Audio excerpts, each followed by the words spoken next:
So ayun mga kamix, ang ayusin natin ay itong stand fan. Matagal tong na-stock. So ang gagawin natin ay i-check natin yung mismong bushing niya kung matigas na. Dahil tumutunog na lang, lagyan natin ng langis. And yung pansaksak niya pinutol. So papalitan natin ng pansaksak. Papalit natin itong white na lang. Dahil ito lang available natin. So buksan muna natin at ayusin na natin. Let's go!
Nakabitan ko na ng cord mga kamix, kaya testingan na natin kung iikot ito or hindi.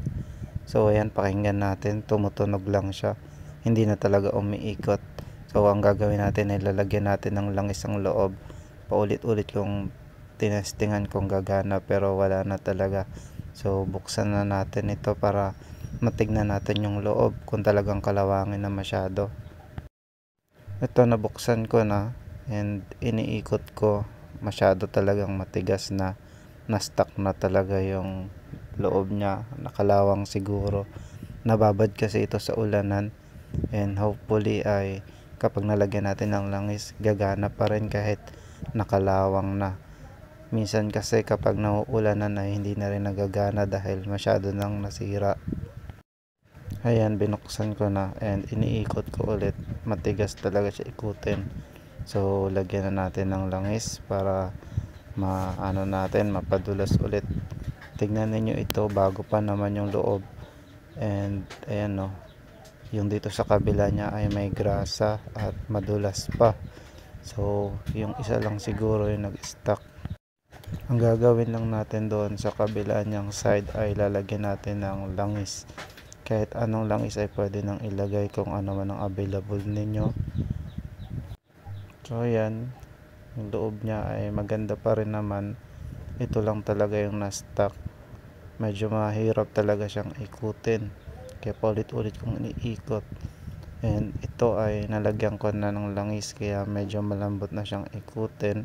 Kung nakikita ninyo ay maano na siya, dali na siyang ikutin. Ayan, dahil yan sa langis na nilagay natin. Ang nilagay ko nga palang langis dito ay yung natirang langis ng motor. Nag-change oil kasi ako, so yun lang yung available ko, kaya yun ang nilagay ko ngayon.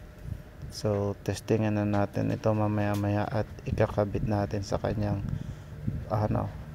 so assemble na natin ito ulit dahil maganda na rin naman ang ikot niya, para matestingan na natin kung gagana na siya ulit. So ayusin na natin, ikabit na natin.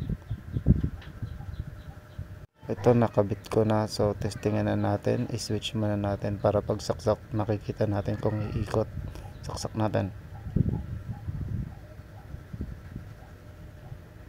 So yan, nakikita ninyo mga kamix, umiikot na siya ulit. So wala nang problema, pwede na natin gamitin ulit ito. Nilagyan ko ng electrical tape para makita yung pag-ikot niya talaga. Kung napanood mo ang bidyong ito, huwag kakalimutang mag-subscribe. Pindutin mo na rin ang notification button para updated ka sa iba pang mga videos na darating.